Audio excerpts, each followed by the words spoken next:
Okay, well, I'll start anyway. Good afternoon, everyone. My name is Jussi Mäkelä. I come from Tampere, and I'm very happy for this opportunity to talk with you about the infamous, highly controversial shaman, alchemist, teacher, and artist, Joseph Beuys.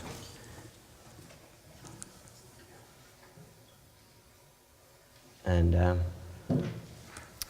so, let's go. Let's see. This should be happening by itself, so let's see how it goes. I'm not sure. I'm not sure either. Let's see. We made a mistake. So, in 1969, Beuys said, I quote, "To be a teacher is my greatest work of art. The rest is the waste product, a demonstration. If you want to explain yourself, you must present something tangible. But after a while, this has only the function of a historic document." End quote. Drawing from his theory of sculpture, Beuys worked directly with the qualities of materials to encourage transformation in people's inner world so that they would develop and articulate new mental forms. This is sculpture with both visible and invisible materials, because in its purest essence, sculpture is transformation and generation of new forms. Thus, all human activity, even thinking, is sculpture. Through a sculptural principle that permeates also thought and language, human beings have the power to shape culture by connecting the material to the spiritual. This is social sculpture, bringing the sculptural principle in action with the world surrounding the human being. As Walter suggests regarding Beuys's total body of work, as an expanded language, reveals the consistency between his shamanistic actions, his use of unconventional materials in sculptures, and his political agenda.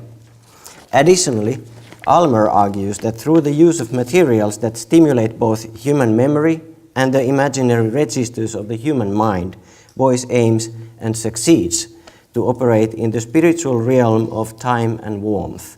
Evidently, Beuys's use of materials was a deliberate attempt to cause afterimages within people's inner world, evoking a lucid spiritual world that Beuys believed would encourage a future orientation and the production of new material. Comprehending the core meaning of the infamous slogan, "Every human being is an artist," requires taking into consideration the art of Beuys. His total body of work, with its material qualities, spiritual aspects, spoken forms, and political views.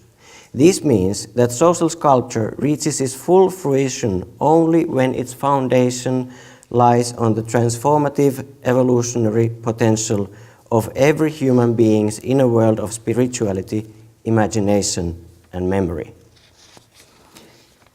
Before taking a closer look at some elementary perspectives, it is worthwhile to glance shortly at what is a cultural therapeutics, attaching Beuys's practice to Goethean science. Robbins regards Goethe's process of studying nature as a form of cultural therapeutics, as it is transformative for the scientist. Quote, "The human being knows himself only insofar as he knows the world. He perceives the world only in himself and himself only in the world. Every new object, clearly seen, opens up a new organ of perception in us." End quote.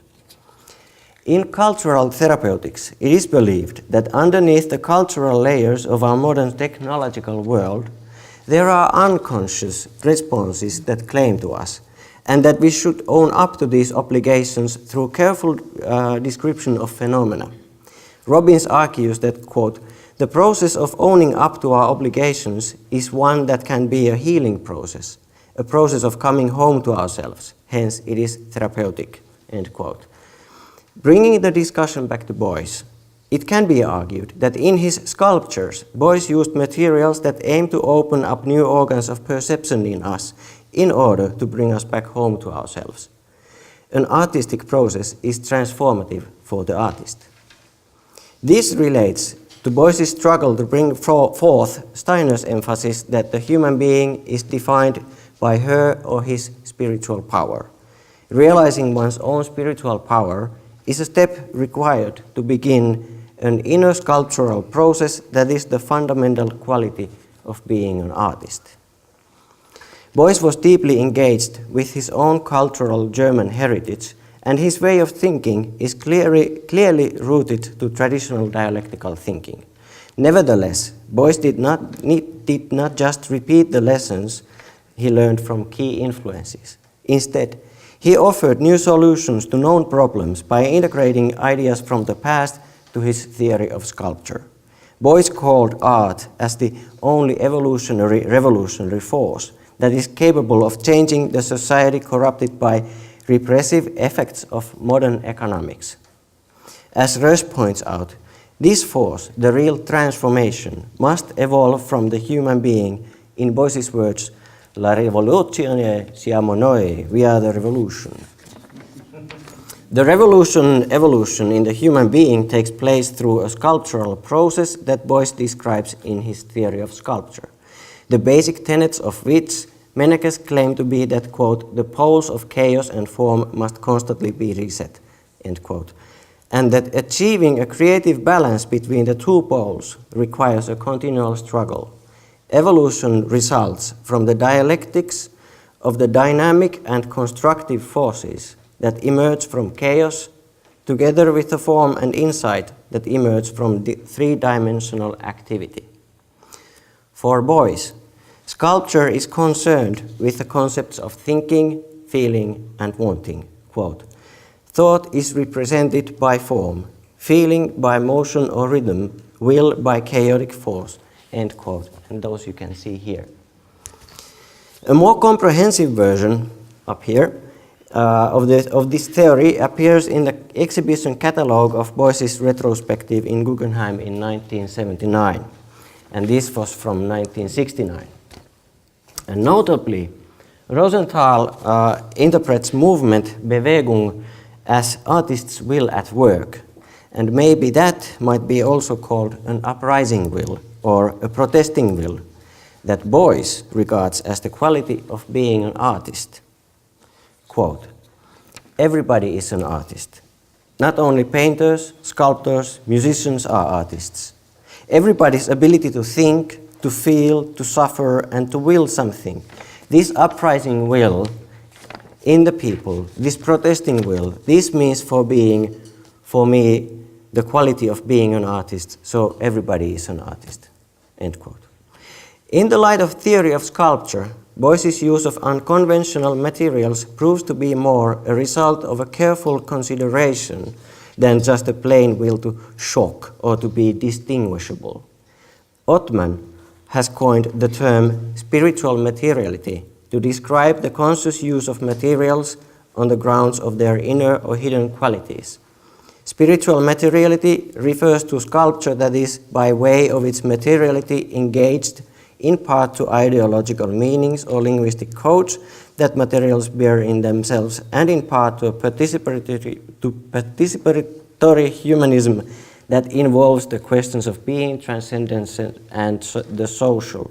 It is evident that spiritual materiality is essentially present in Beuys's sculptures.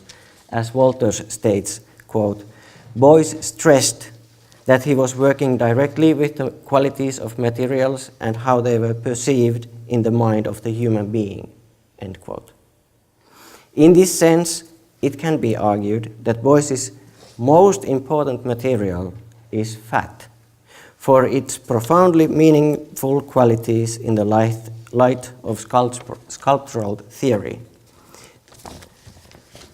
And imagine holding a piece of fat on your hand at the moment, so you'll understand why.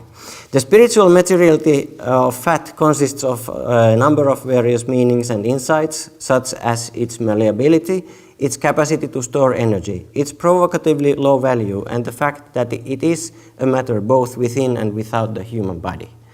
One key aspect is the relatively unstable state of fat that relates to its high reactivity with temperature.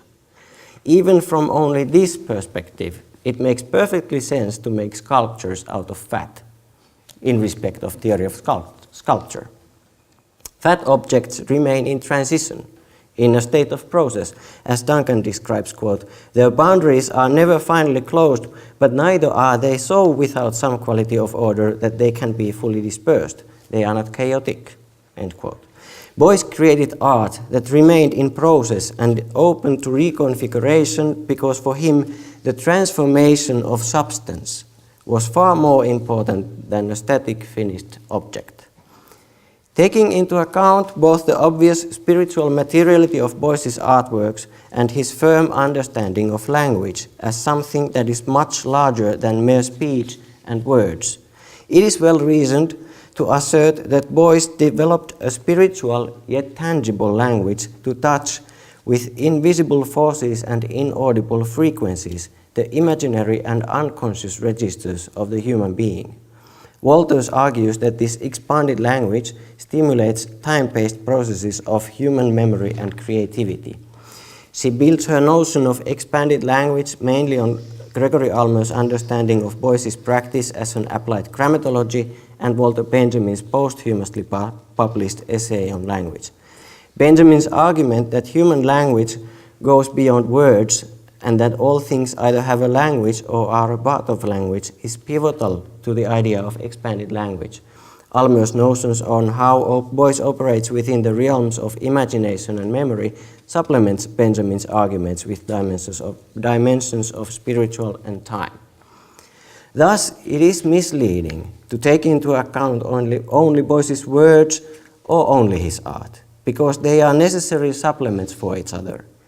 Beuys developed his artistic practice to overcome the difficulties that, for instance, Frankfurt School theorists had in explaining the twists of modern society and economics.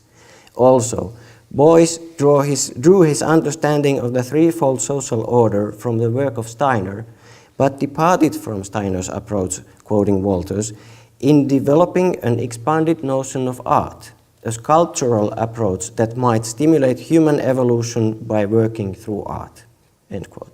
On the other hand, looking at his artworks only, it is impossible to form a comprehensive understanding of the art of Beuys. It is possible to make conclusions or interpretations from single works of art, but one has to be careful not to make any generalizations about Beuys's thinking on that grounds. Neither his art or his words suffice for that. My own experiences confirm that the art of Beuys lies hidden below the oftentimes incomprehensible surface of his art.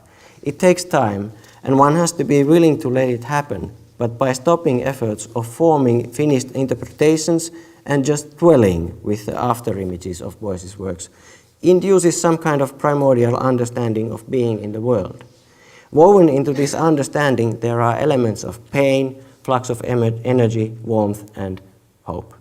These elements constitute the point of origin of a healing process.